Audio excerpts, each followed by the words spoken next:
Peter levou a gente ao American Express. Todo mundo trocou os cheques de viagem ou os dólares, como eu. Ninguém levara cartão de crédito. A próxima parada foi uma livraria, onde compramos livros de frases. Tinha uma prateleira de livros em inglês. Peguei um chamado Os Melhores Contos Húngaros de 1 minuto. O primeiro conto, sobre a trivialidade das conversas, era em forma de diálogo. Como você está? Estou ótimo, obrigado. E você? Estou ok, mas por que você está arrastando essa corda? Não é uma corda, são meus intestinos. Isso era a história inteira. Fiquei perplexa. Será possível que o receio em relação à trivialidade das conversas que eu tinha tomado como sendo uma das particularidades de Ivan era, na verdade, parte do caráter nacional da Hungria? Como separar de onde uma pessoa vinha de quem essa pessoa era?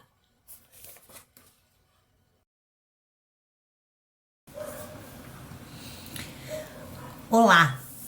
No vídeo de hoje eu quero falar sobre um romance que foi lançado no Brasil há pouco tempo e que eu gostei demais. Gostei a ponto de ler, querer comentar com vocês, não conseguir por conta das correrias todas, e aí reler para então comentar.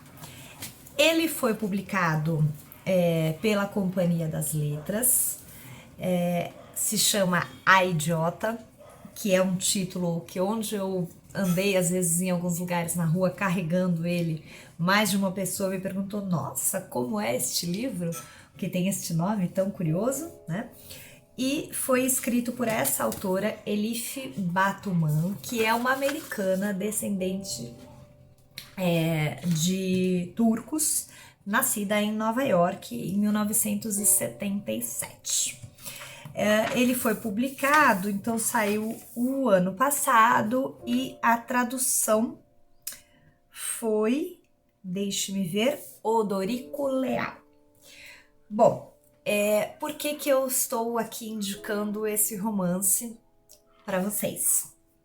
Embora ele seja, então, um romance da Companhia das Letras, que, enfim, não precisa aqui de propaganda, né? E não se trata disso, se trata mesmo de uma recomendação, porque foi um romance que me impactou profundamente. Eu estava pensando, né, quais foram os principais pontos que fizeram com que esse romance me impactasse tanto. O primeiro deles é que ele se passa na metade dos anos 90, lá nos Estados Unidos, mas num momento em que a internet está começando a aparecer na vida de algumas pessoas, né, começando a se tornar presente. Então a protagonista, a personagem principal, chamada Selin, que é então uma americana, filha de turcos, ela está ingressando na faculdade, na universidade, e não é qualquer universidade, ela ingressa em Harvard, o que é outro universo fantástico aqui do romance, já eu comento.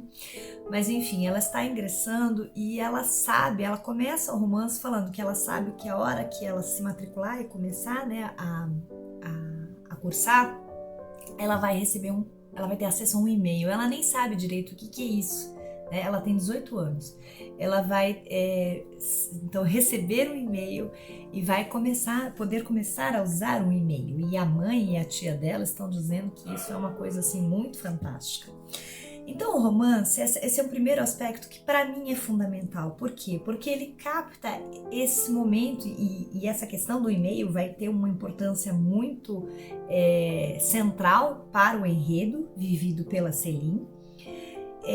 Ele capta então esse momento, né, em que as relações elas continuam pessoais, mas elas começam a acontecer também pelo virtual. E isso hoje é muito interessante a gente rever esse momento.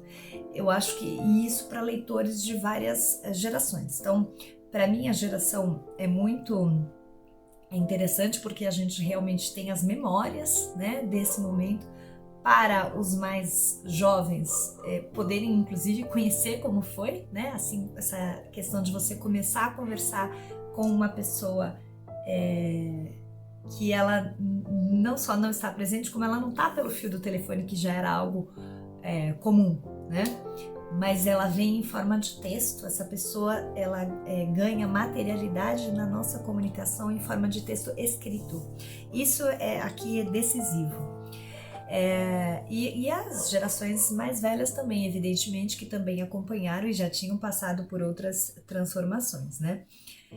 Então, isso para mim é um aspecto fundamental. Outra coisa é um romance de formação. Eu gosto de romances de formação. Ele também é um romance de formação, porque a gente vai acompanhar, então, as dolorosas descobertas da Céline, nesse processo todo que ela vivencia, que é esse momento, inclusive, então, de entrada na universidade. E quando eu falei que não é uma universidade qualquer, é porque na primeira leitura eu fiquei, em especial, né, eu fiquei muito impactada por tudo aquilo que ela, como uma estudante de Harvard, tinha acesso na universidade, assim, a possibilidade de poder cursar uma série de disciplinas, porque ela traz esse cotidiano universitário pra gente, as disciplinas que ela vai participar, né, que ela vai cursar, as entrevistas que ela faz com os professores, que ela tem que mostrar as possibilidades que ela tem de cursar, de fazer aula de mergulho, taekwondo, tem orquestra, tem tudo. Então, assim, é uma coisa que, pra gente, como brasileiro, mesmo tendo estudado em universidade pública, como é o meu caso, ainda chama muita atenção, né? De ser, assim, um mundo incrível, né? Um mundo fabuloso, assim. Outra coisa, ele é um romance que tem no seu ponto central a linguagem, né?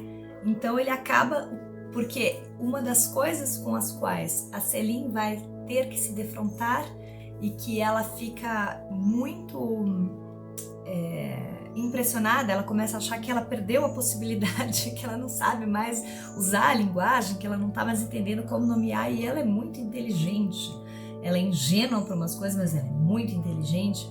E ela vai, então, inclusive se matricular em disciplinas, ela vai atrás de filosofia da linguagem, psicologia da linguagem, porque ela quer entender, porque ela acha que ela está perdendo a possibilidade. Porque quando ela começa a se corresponder com um aluno que ela conheceu na disciplina de russo, porque ela resolve estudar russo, ela já sabe várias línguas, mas ela resolve estudar russo logo que ela está chegando na faculdade. E essas aulas aparecem pra gente no romance, aparecem inclusive trechos, né, do livrinho que eles têm que ler para estudar o russo, que é a Nina na Sibéria, então que tem uma personagem dentro desse livro de russo, isso tudo aparece pra gente, é fabuloso. Então ela vai estudar russo, ou seja, já tem a coisa, né, de querer aprender uma outra língua estrangeira, então a linguagem sempre presente, né, e aí ela começa a se corresponder com esse rapaz, que é um aluno mais velho já, ele tá no mestrado, enfim, e aí ela vai saber na matemática, mas ele é húngaro e ele estuda russo e tudo mais. E ela começa a se corresponder por e-mail com ele. E eles falam altas coisas, existe um momento e eles não se encontram por muito tempo pessoalmente para conversar, só por e-mail. E existe um momento em que ele fala que ele tem receio de que pessoalmente eles possam cair na trivialidade das conversas. Então ela pira com esse negócio, como assim? Né? Então as conversas podem ser triviais, o que é isso? E a linguagem escrita não. É muito, muito interessante. Tem vários momentos aqui sobre essa questão da linguagem que ela vai muito fundo. E a outra coisa é que, assim, para fazer tudo isso, para mostrar esse momento, esse início da internet ganhando força entre as pessoas como comunicação, para construir esse romance de formação que tem a linguagem como, né, questão crucial e como as pessoas se entendem ou não por meio dela. E ela vai para a Hungria, ela vai como professora de inglês para vilas, né, húngaras. É assim muito incrível. Ela faz tudo isso, a Elif, de uma linguagem assim, com uma ironia fina, em que muitos momentos assim, eu dava muita risada, não só na leitura como na releitura, assim, eu ria muito, e ela consegue captar, né, essa ingenuidade da personagem sobre o mundo, ao mesmo tempo com essa inteligência que ela tem, ingenuidade sentimental, ingenuidade no plano das emoções. É muito bonito, muito, muito bonito. Eu não vou ficar aqui contando mais do enredo, mas fica aqui a minha recomendação, A Idiota, um romance especialíssimo. Algumas pessoas já tinham me comentado que leram, que não. Se você já leu, então puder comentar aqui. Quem for ler depois do vídeo também puder comentar. Vamos criando esse diálogo. Obrigada e até a próxima. Tchau! Comecei a sentir que eu vivia duas vidas. Uma delas consistia dos e-mails que eu trocava com Ivan. A outra, aulas. Uma vez, poucas horas depois de receber um e-mail seu, encontrei com Ivan na rua. Eu sabia que ele tinha me visto, mas fingiu que não. Continuou andando e não disse nada. Mais tarde, eu estava indo à academia com Svetlana e passamos por um rapaz que eu conhecia da aula de linguística. Oi, Selim, como está? Ele perguntou. Parei para responder. Svetlana também teve de parar e o rapaz também. Nenhum de nós podia continuar até que eu dissesse alguma coisa. Mas pensei e não consegui encontrar nada para dizer. Depois de um instante que pareceu durar muitas horas, desisti e voltei a caminhar. O que foi aquilo? Svetlana perguntou. Quem era aquele? Nada, ninguém. Por que você não falou com ele? Não consegui pensar numa resposta. Svetlana me encarou. Como está não é uma pergunta. Ele não queria realmente saber como você está. Eu sei, respondi, me sentindo péssima.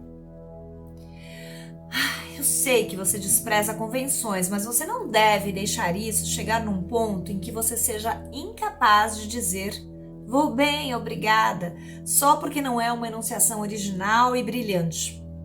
Você não pode ser não convencional em todos os aspectos da vida. As pessoas vão fazer uma ideia errada de você. Concordei. Era verdade que eu não queria ser convencional e queria dizer coisas significativas. Ao mesmo tempo, eu sentia que o problema era maior do que aquilo. Alguma coisa básica da linguagem tinha começado a me escapar.